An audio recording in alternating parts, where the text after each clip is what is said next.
আর secretariat meeting চলছিল সকাল থেকে। কমরেড সামন পাঠক আপনারা জানেন, সুরজ জেলা সম্পাদক এই জেলার, এবং আমাদের যে পার্টি কংগ্রেস হলো মাদুরাইতে, সেখান থেকে নবনির্বাচিত হচ্ছে কেন্দ্রীয় কমিটির সদস্য।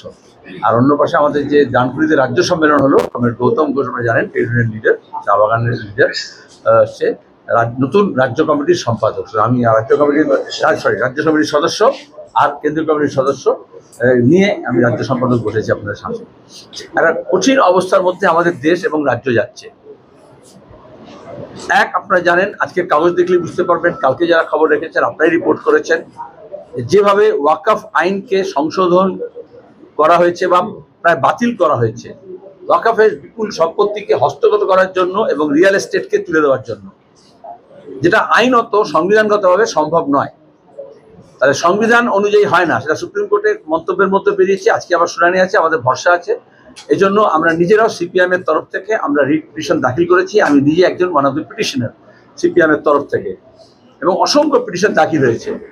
এটা আইন কি হবে না হবে এটা ঠিক করার কথা পার্লামেন্টে, কিন্তু পার্লামেন্টের যা কম্পোজিশন, এমন লোকজন গেছে তারা হাত তোলা, সেখানে দাঁড়িয়ে কর্পোরেটের ইন্টারেস্ট দেখা শুধু কাজ তাদের।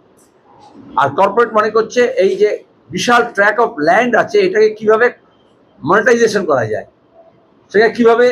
সেটাকে হস্তগত করা যায়। এই জন্য বাঁধের জমি, জঙ্গলের জমি, চা বাগানের জমি, সরকারের যে জমি আছে বিভিন্ন ডিপার্টমেন্টের, সে ডিফেন্সের হোক, সে রেলের হোক, সে ইরিগেশনের হোক, এমনকি কলোনির জমি হোক, যেখানে দীর্ঘদিন আদিবাসী মানুষ, তপশিলি মানুষ, উদ্বাস্তু মানুষ বসতি করে বসেছেন, সেই জমিগুলো হোক, এবং ওয়াকফের জমি। এখন একটা বড় অংশের জমি মানুষ, যখন আমাদের দেশে ব্রিটিশ আসেনি, যখন আমাদের দেশে আইন তৈরি হয়নি, পার্লামেন্ট নেই, তখন থেকে নিজের সম্পত্তি ভালো কাজের জন্য, বিধবাদের জন্য, অনাথের জন্য, গরিবের জন্য, বা ধর্মীয় কাজের জন্য, বা শিক্ষার জন্য, স্বাস্থ্যের জন্য যাতে ব্যয়িত হয়, কাজে লাগে, সেটা ওয়াকফ করেছেন। ওয়াকফ মানে তাই নিবেদিত। এটা যেটা নিবেদিত আছে বিশেষ কারণে, এবং সেটা আইন অনুযায়ী হচ্ছে যে যখন যেটা নিবেদন করেছে, যা বলে করেছে, যেটা সেটাই ওয়াকিফ নামা বলে। তার বাইরে তার সেই উদ্দেশ্যের আলাদা হবে না। তাহলে সরকার আইন করে এমন করলো সেটাকে অন্য উদ্দেশ্যে ব্যবহার করতে পারে। আচ্ছা, যে জমি দান করলো বা যে সম্পত্তি দান করলো, সে তো বলে দিয়েছে আমার এই, যেমন উইল করে আর কি, এই উদ্দেশ্যে আমি করছি।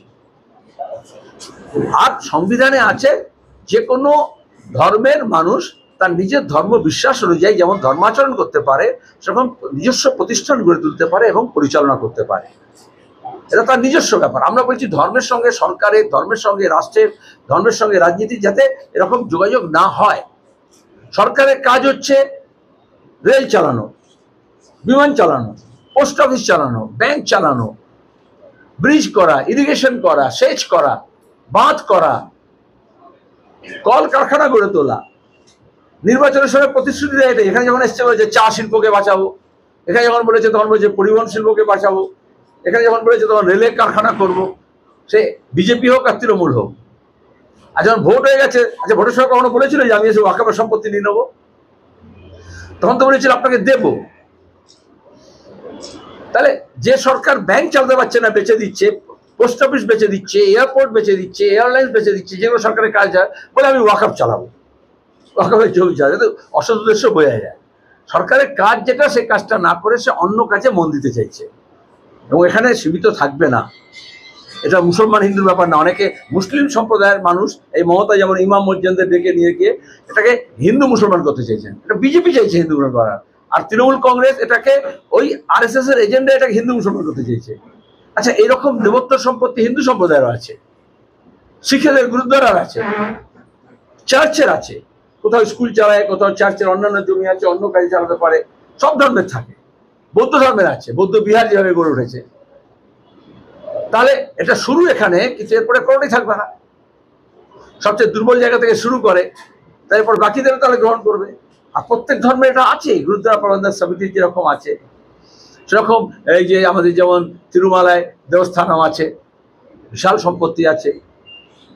তাহলে এক দেশে বলছে এক দেশ এক আইন, অভিন্নতা। আর এখানে তাহলে বিভিন্নতা কেন আনছে? এটা আসলে সিএ, এনআরসি এবং অন্যান্য আইন যেভাবে করেছে, এটা যে ফাঁসিবাদী রাষ্ট্র তৈরি করতে চাইছে আরএসএস, সেখানে দাঁড়িয়ে যারা সংখ্যালঘু তাদের অধিকার থাকবে না, এমনকি সংবিধানে যে অধিকার দিয়েছে সে অধিকারও থাকবে না। এটা আস্তে আস্তে তার দিকে হস্তক্ষেপ করার চেষ্টা করা হচ্ছে। এই জন্য এটা আমরা চাইছি ইকুয়ালিটি বিফোর ল, যেটা সুপ্রিম কোর্টও বলেছে তার ইনিশিয়াল রিমার্কসে। আমরা সেজন্য গর্বিত।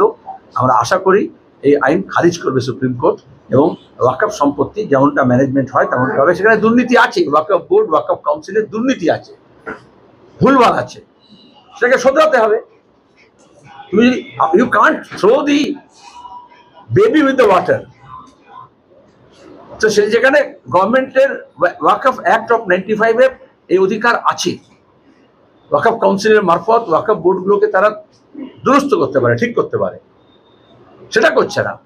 এই তৃণমূল কংগ্রেস আসার পরে আমাদের রাজ্যে তৃণমূল ওয়াকফের সম্পত্তিগুলো তৃণমূলের এমএলএ, এমপি, কাউন্সিলর, পঞ্চায়েত প্রধান, পুরসভা প্রধান তারা লুট করছে বিভিন্ন জেলায়, শয়ে শয়ে সম্পত্তি।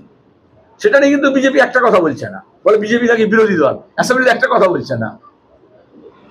আসলে লুটটা বিজেপি আর তৃণমূল মিলে করছে, আর সেই লুটটা চালানোর জন্য তারা হিন্দু মুসলমান নামে মানুষকে ভাগ করছে, জাত পাত ধর্ম নামে ভাগ করছে। এই যা মুর্শিদাবাদে হলো, যা মালদায় চেষ্টা করছে, যা রাজ্যের অন্য, আমরা 1 মাস আগে থেকেই বলেছিলাম ঈদ, জামিয়াতুল আলবিদা, রামনবমী, হনুমান জয়ন্তী, এই সব যখন একসঙ্গে হচ্ছে, ধর্ম উৎসব হয়, আনন্দের হয়, সেটা নিজের নিজের ব্যক্তিগত ব্যাপার।